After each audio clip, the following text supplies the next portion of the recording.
बातमीला सत्याचा आधार म्हणजेच निर्भीड विचार।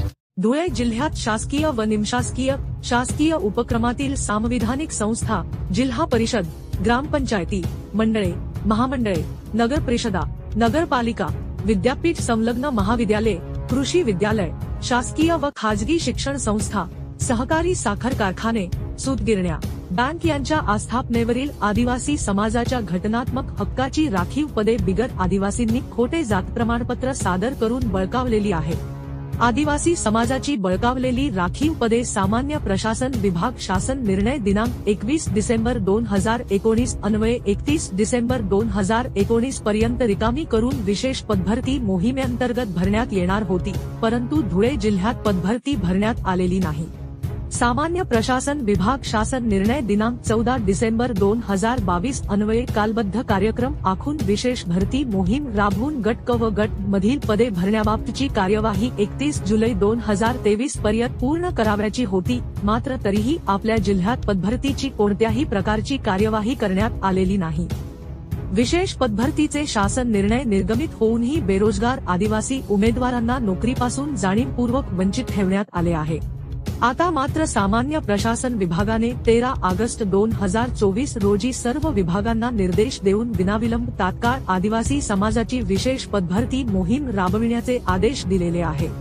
त्यामुळे धुळे जिल्ह्यात गैर आदिवासींनी बळकावलेल्या आदिवासी समाजाच्या राखीव जागा विनाविलंब तात्काळ भरण्यासाठी सर्व विभाग प्रमुखांना आदेशित करून तात्काळ जाहिराती काढण्यात याव्यात आणि आदिवासी समाजाची विशेष भरती मोहीम राबविण्यात यावी, असे निवेदनात म्हटले आहे। अनेक सामाजिक संघटना, आदिवासी संघटनांनी आदिवासी युवा, सातपुडा परिसर शिरपूर, रावणराजे फाउंडेशन, शिरपूर फर्स्ट यांनी मिळून हे निवेदन तहसीलदारांना दिले। शासनाने ठोस निर्णय घेतल्यास राज्यभरात तीव्र आंदोलन छेडण्याचा इशाराही युवकांनी दिला। यावेळी मोगेश प्रकाश पावरा, जिल्हाध्यक्ष tribal forum Dhule, advocate Darasingh Pawara, Dinesh Pawara, Akash Pawara, Sachin Thackeray, Himmat Pawara, Sagar Pawara, royal Pawara, Madras Pawara, Bhima Pawara, Vikrant Pawara, Akash Pawara, Kiran Pawara, Pappu Pawara, Govind Pawara, Gopal Pawara यांच्यासह विविध आदिवासी संघटना, पोलीस पाटील संघटना, सरपंच संघटनेचे पदाधिकारी, कोडीद, खामखेडा, मालकातर, सुळे, रोहिणी आणि पनाखेड येथील युवक उपस्थित होते। तहसील कार्यालय येथे आपल्या शिरपूर तालुक्यातील आदिवासी बांधव यांच्या हक्काच्या लढाई करता इथे जमलेले आहेत। 17 संवर्गातील जे काही पद रिक्त आहेत ते आजपर्यंत महाराष्ट्र शासनाने भरलेले नाहीयेत।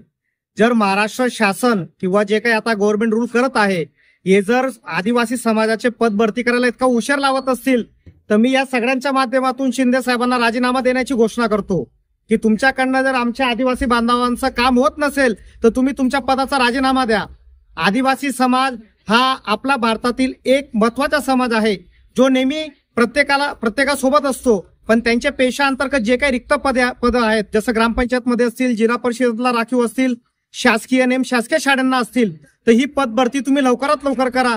आणि याच गोष्टी करता आज शिरपूर फर्स्टचे सगळे पदाधिकारी आदिवासी समाजाच्या लोकांना पाठिंबा देण्याकरता शिरपूर तहसीलला आले आहेत।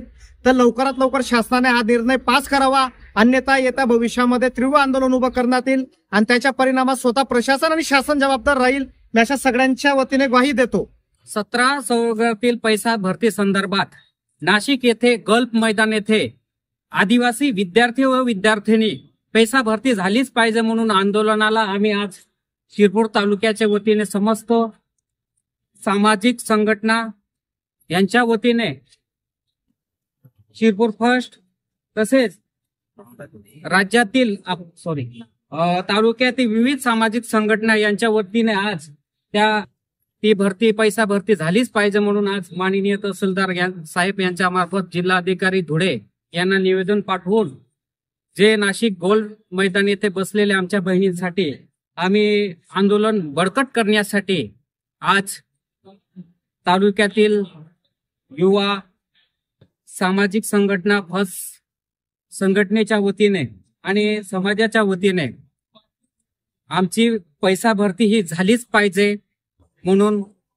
जर पैसा भरती झाली नाही तर आम्ही पूर्ण भारतभर आंदोलन छेडू। तरी शासनाने आणि प्रशासनाने आमची दखल घेऊन आमच्या विद्यार्थ्यांना न्याय द्यावाच हीच विनंती. त्यातील सगळे संघटना जे नाशिक येथे आंदोलन सध्या चालू आहे, साखर उपोषण त्यांचं चालू आहे, तर त्यांच्या समर्थनासाठी आज आम्ही निवेदन दिलं होतं. शिरपूर कार्ड्स, तसेच ट्रायबल फोरम, राहुलराजे फाउंडेशन, तसेच शिरपूर तालुक्यात सगळ्या संघटनांनी आज समर्थनासाठी आपलं निवेदन दिलं. सध्या आज आमचे आदिवासी समाजाच्या आरक्षित जागा असून सुद्धा आज आम्हाला उपोषण करून लढाई लढून घ्यावं लागतंय. तर आमचा कायद्याची जाण करून सरकारने थोडंसं तरी डोकं लावावं की आमचा कायद्याचा अभ्यास करून त्यांना योग्य तर न्याय मिळाला पाहिजे आमच्या उमेदवारांना. कारण की आज जर आम्हाला सरकार नियम आणि कायदा बनवून सुद्धा जर आम्हाला जागा भेटत नसेल तर आज कायद्याची जाणीव आहे का प्रशासकीय किंवा राजकीय लोकांना? आज हे करणे खूप गरजेचं आहे. जर आज आमचे मुलं बाळ सगळे आज बेरोजगार आहेत, काही लोक मजदुरीला जातात, गुजरात असो महाराष्ट्र असो सगळीकडे त्यांच्या साखर उपोषणाला योग्य न्याय भेटला पाहिजे आणि सरकारचं डोकं ठिकाणावर राहिलं पाहिजे. आणि प्रशासकीय आणि निमशासकीय मध्ये जे काही आदिवासी समाजांचे जागा बाकी आहेत त्या जागा लवकरच तत्काळ भरण्यात यावी, जेणेकरून आमचा समाज जो तो आर्थिक बाबीने सक्षम होईल आणि एक सुशिक्षित समाज म्हणून ओळखला जाईल. यासाठी सरकारने आम्हाला गृहीत धरून योग्य ते मदत करावी आदिवासी तरुणांना. जय जहार, जय आदिवासी.